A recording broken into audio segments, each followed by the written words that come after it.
Bonjour, aujourd'hui je vous propose de réaliser ce petit sac à dos singe. Il est doublé, on est sur une base très simple avec des cordons ici qui coulissent sur le haut.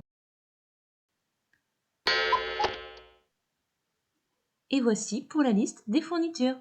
Nous aurons besoin de fourrure pour le singe, ici du coton pour le haut devant du sac, un coupon pour l'arrière, un coupon de suédine pour le devant, du coton pour la doublure, un morceau ici de coton imprimé pour les bouts des pattes et le ventre, du thermocollant, de la feutrine, un lien, du biais, du coton mouliné pour la broderie du visage et un peu de ouate. Comme d'habitude, vous avez le récapitulatif des fournitures dans la barre d'infos sous la vidéo. On commence par prendre les deux coupons qui vont se trouver sur le devant du sac. On les place endroit contre endroit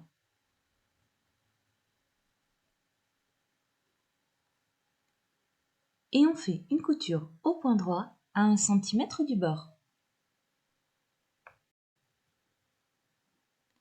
Ensuite, on fait une surpiqûre sur le coton à 3 mm de la suédine.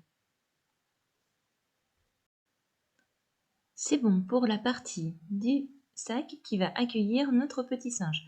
Donc on peut imprimer le patron qu'on trouve dans la barre d'infos sous la vidéo. On découpe les pièces et voici ce que l'on obtient. On commence par reporter les pièces sur la fourrure. Ici, on a le corps. On n'oublie pas de placer les repères pour les emplacements des oreilles, pattes et queue. Donc ici, on a les oreilles, la queue, les bras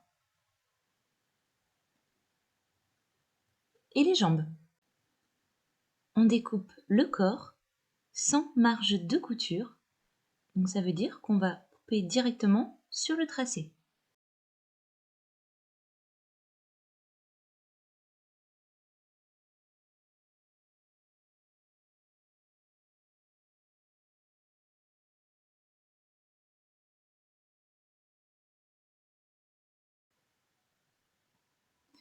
Ensuite, on découpe le reste des éléments. Donc ici, c'est une partie du bras. Donc là, je vais couper sur les traits. En fait, aux extrémités, on coupe sur les traits.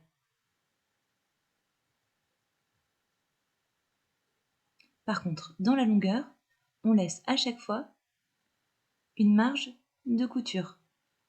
Donc voilà ce qu'on obtient une fois toutes les parties coupées. Ensuite, on vient reporter 8 fois les mains et les pieds dans le tissu, une fois le ventre, également dans le thermocollant, et une fois le visage dans la feutrine. Voilà ce que l'on obtient. Et voici pour le visage en feutrine. On place ensuite le thermocollant, donc face brillante, sur l'envers du tissu, on repasse pour le fixer. On vient ensuite appliquer le ventre sur la fourrure. On épingle.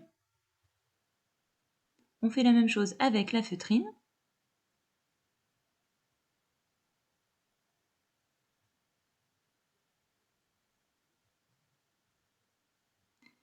Et on fait une couture au point droit à 1 mm du bord. On peut aussi choisir un point zigzag ou un point bourdon si on préfère.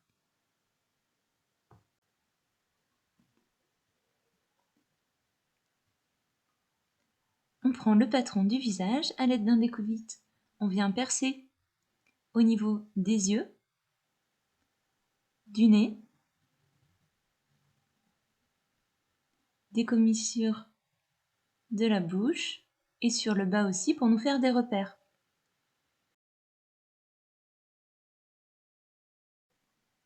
Avec un stylo friction, on vient placer les repères.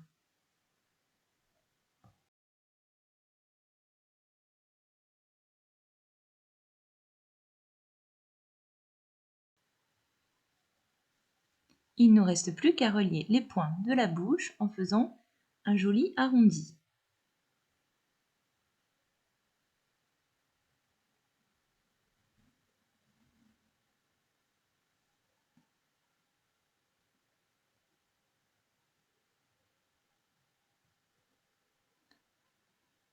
On prend notre fil à broder, on fait un nœud à l'extrémité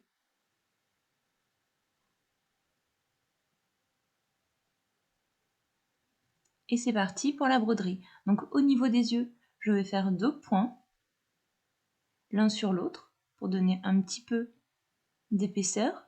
Au niveau du nez, il y aura un point. Pour la bouche, ce sera une suite de points droits classiques.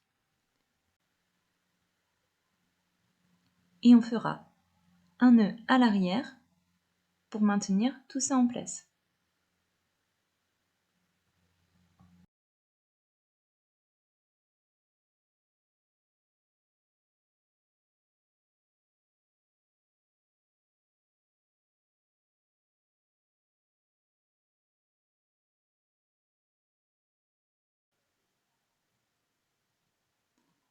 On repasse pour enlever les restes d'encre qu'on voit là au niveau de la broderie.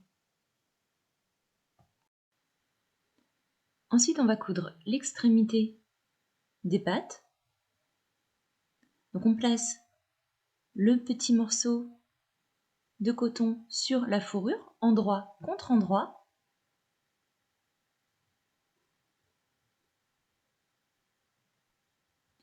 Et on coud au point droit à 1 cm du bord. Voilà ce qu'on obtient.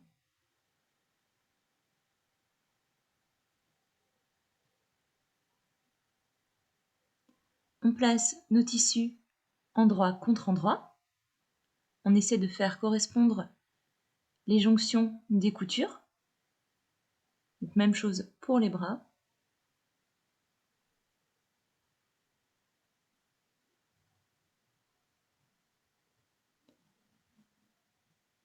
On superpose ainsi les autres coupons.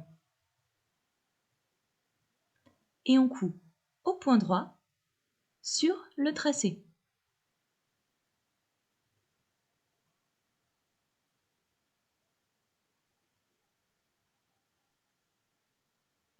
On crante les arrondis.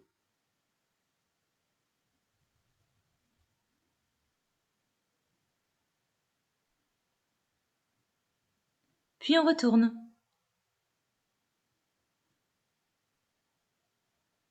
On peut s'aider d'un pic à brochette pour cette opération.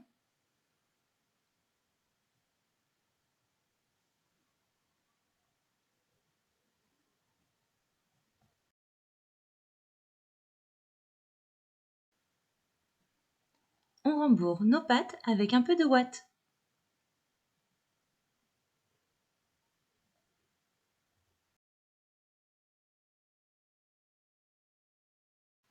Dès qu'une patte est terminée, on referme en faisant une couture au point droit à 3 mm du bord.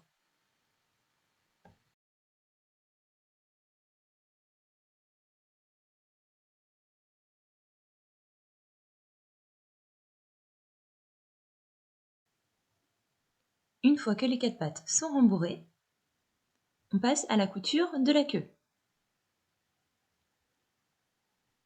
On superpose nos tissus.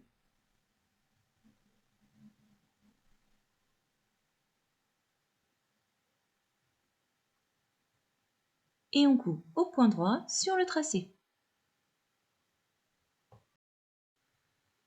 Même opération avec les oreilles.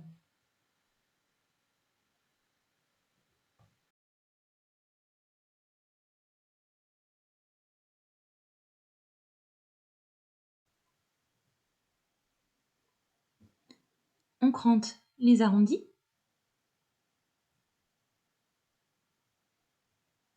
Et on retourne. On fait une couture au point droit à 3 mm du bord.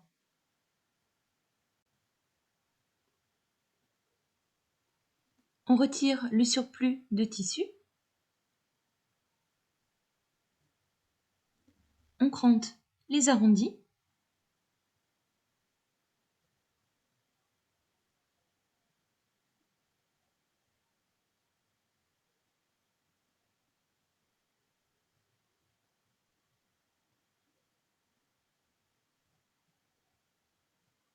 et on retourne.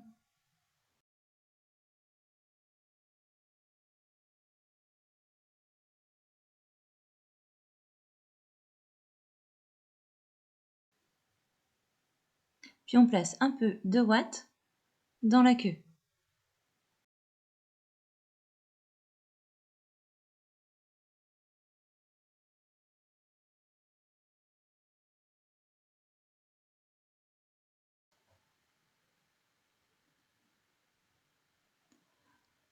On la referme en faisant une couture à 3 mm du bord.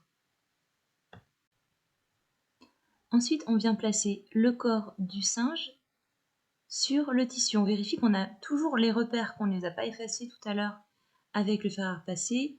Si des fois vous aviez tracé vos repères avec un stylo friction. Donc on place le singe ici à 3 cm du bas et on vérifie qu'il est bien centré sur les côtés. On épingle le corps.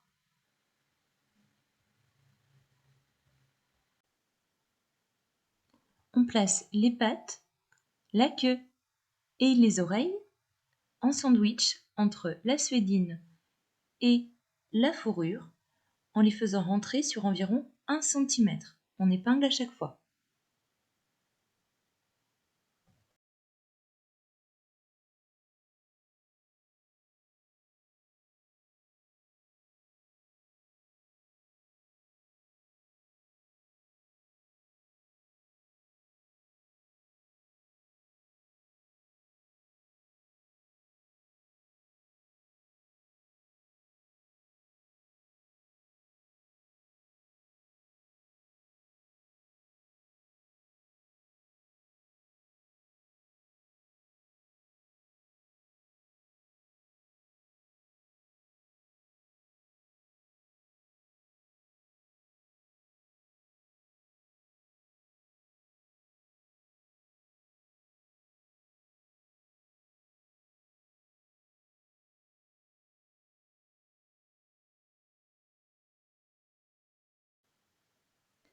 Et on fait une couture au point droit sur tout le tour du corps. Vous pouvez choisir un point zigzag si vous avez un tissu qui s'effiloche. Voilà, le singe est terminé. Bon, clairement, on a fait le plus dur. Il nous reste le plus facile. Donc, on prend le morceau de biais de 72 cm. On va couper deux morceaux de 28 cm. Puis deux de 8 cm de long.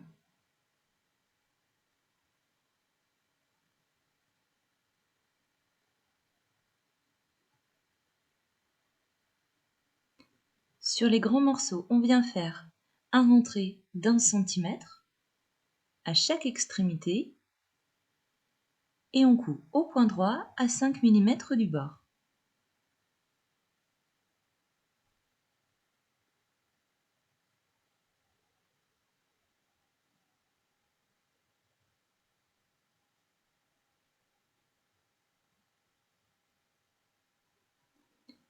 Les petits, on va les plier en deux. On va repasser pour marquer les plis et on va coudre à 2 mm du bord.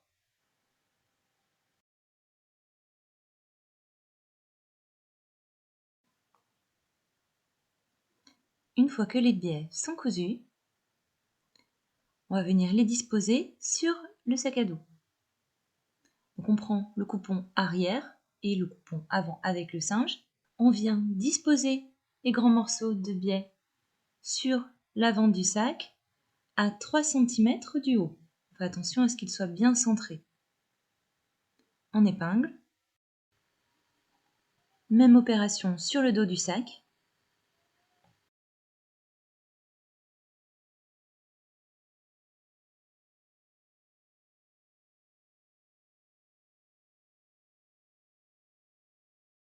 On prend les petits morceaux de biais, on les plie en deux et on vient les placer à 2 cm du bas.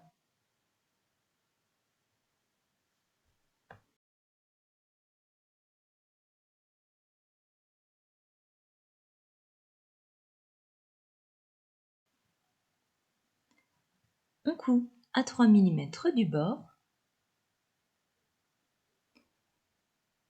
et à 1 mm du bord uniquement dans les longueurs.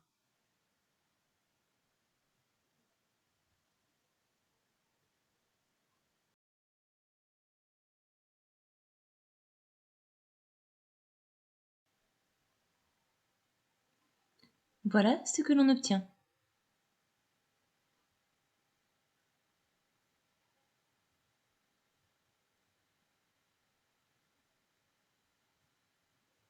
Désormais, on place nos tissus endroit contre endroit.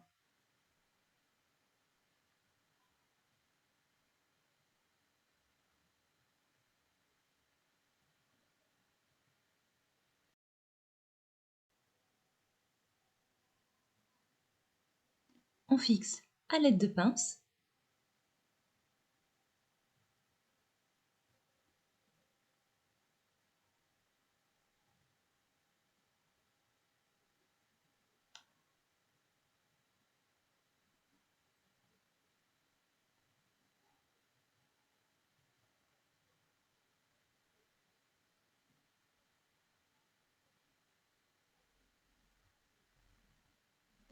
Et on coupe au point droit à 1 cm du bord.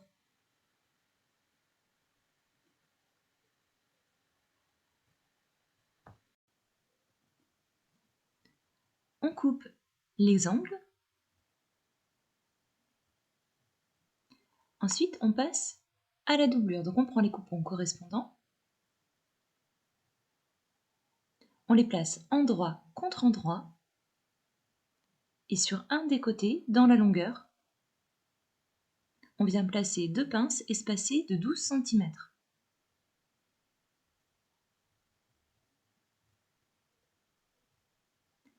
On fait une couture au point droit à 1 cm du bord.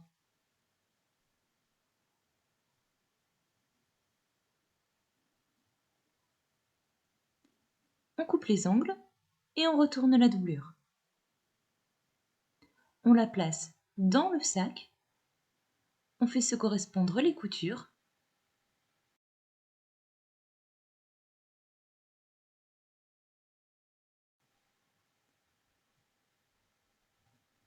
Et on fait une couture au point droit sur tout le tour à 1 cm du bord.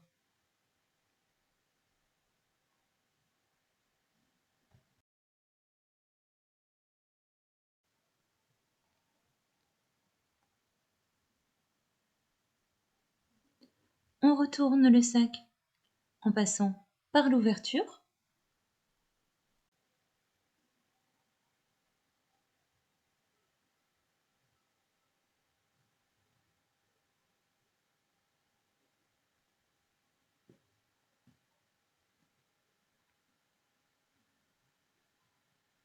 Et on vient refermer l'ouverture juste ici en faisant une couture au point droit à 2 mm du bord. On rentre la doublure dans le sac.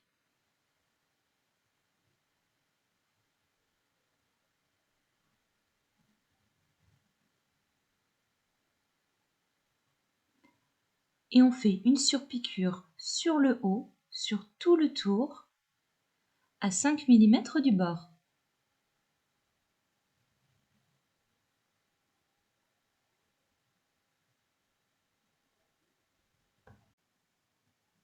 Il ne nous reste plus qu'à placer les liens. Donc on prend le cordon de 2,60 m, on le coupe en deux en son milieu, on brûle les extrémités pour éviter qu'elles ne s'effilochent. Les deux d'avant étaient déjà brûlés. Donc on prend un des cordons, une épingle à nourrice qui sera bien pratique.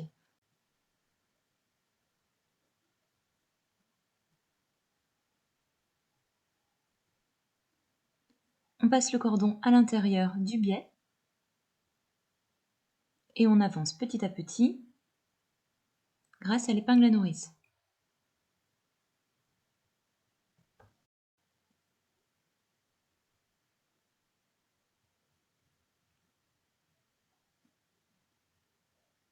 On ressort, on passe ensuite dans la deuxième coulisse.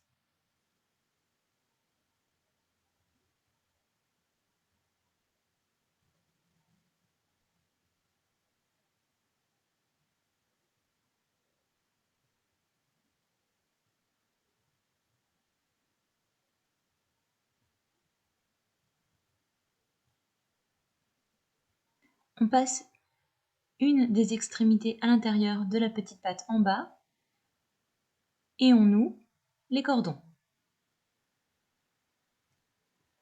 On vient faire la même chose avec le deuxième. Et cette fois-ci, on part de l'autre côté.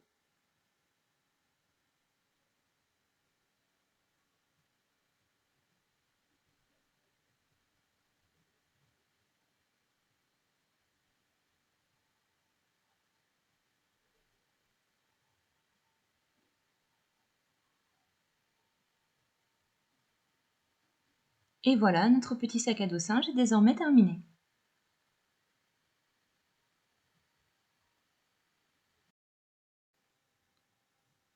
Voici une deuxième version avec du coton à la place de la fourrure.